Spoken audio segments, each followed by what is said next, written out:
The theme for this week's box is Peonies and Roses, and I just wanted to start by saying a little bit about the situation with California rose growers right now.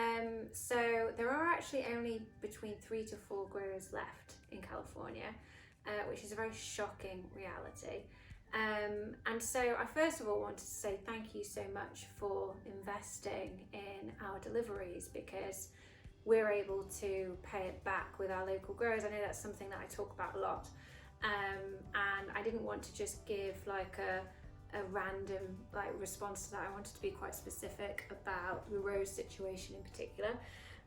And basically I can talk to you for a really long time about this, but the headlines are that it's very expensive to grow flowers in California. It's very expensive for us to even live in California, so you can imagine the cost of labour, the water cost, the land.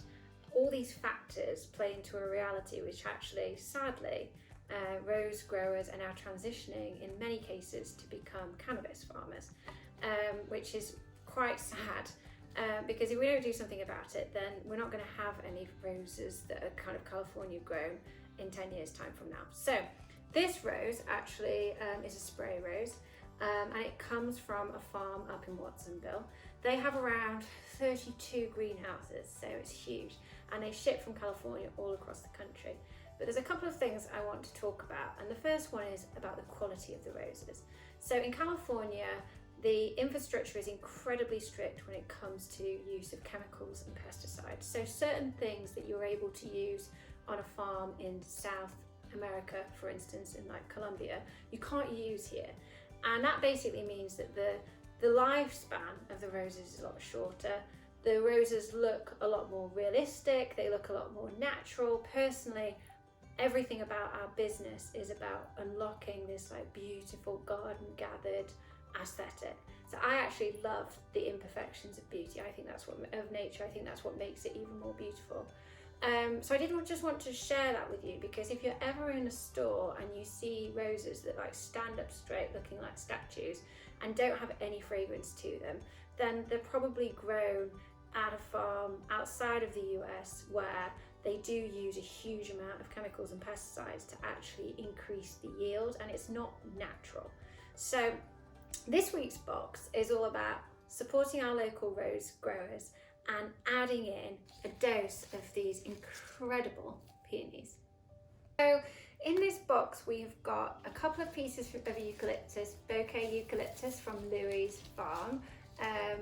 You know we love Louis, and he's a farmer here in Half Moon Bay. We're very supportive of him. Ordinarily he grows dahlias, but the dahlia season's finished, so we're buying as much eucalyptus from him as we can. And then we have the peonies.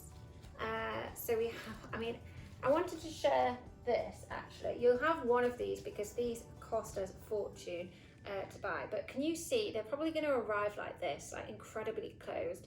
So don't be disappointed. Like, don't think, oh my goodness, Emily's look a lot better than mine do. It's not as big as I expected. I promise.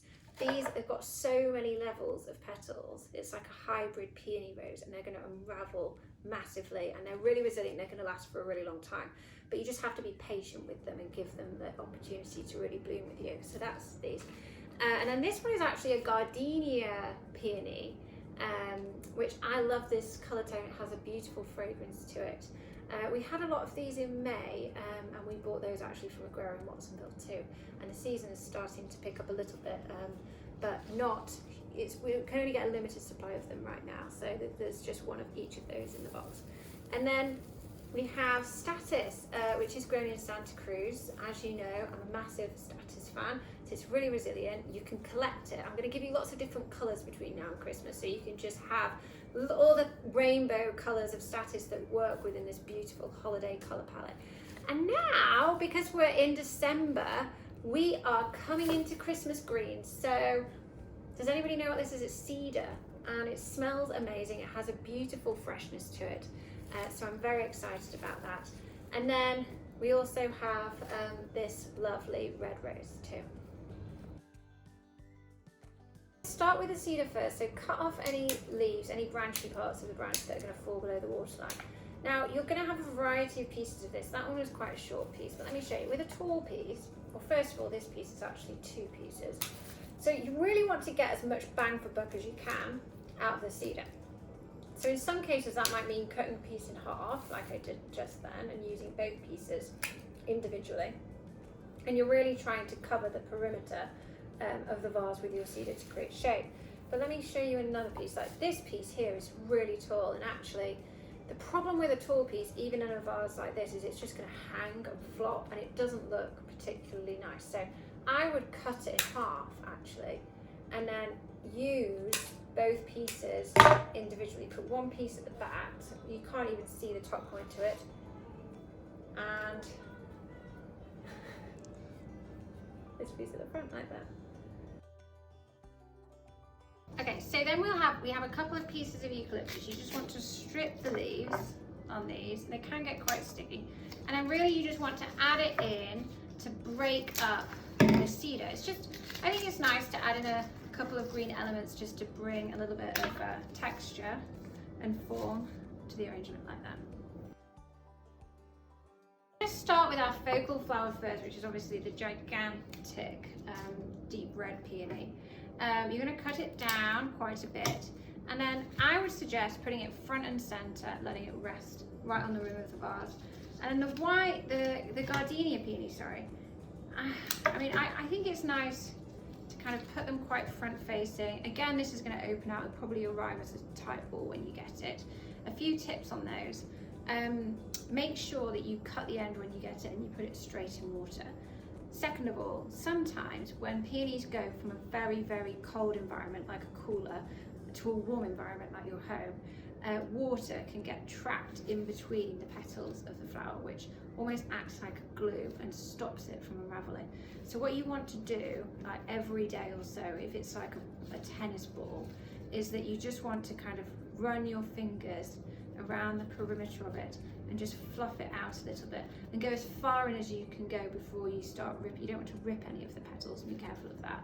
But I promise you, if you do that, if you massage it a little bit, then it definitely will open up over the course of time. So after we've added in our focal flowers, we want to add in our secondary flowers, so our roses.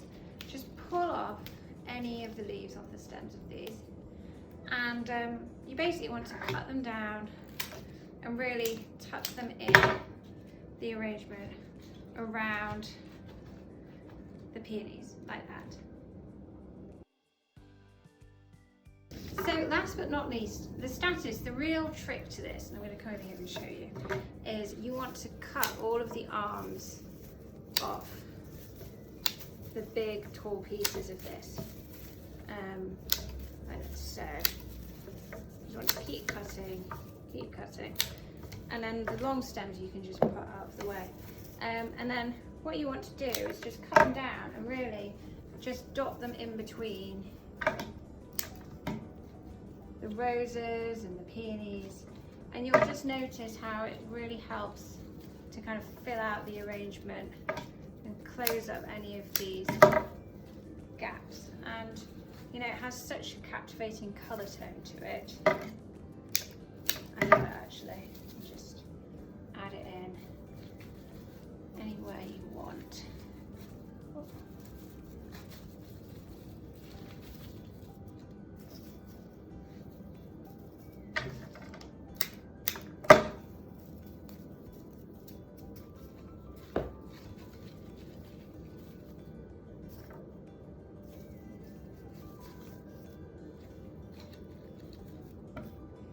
Don't worry also, oh, that piece is hanging out. Don't worry also because it doesn't need much water.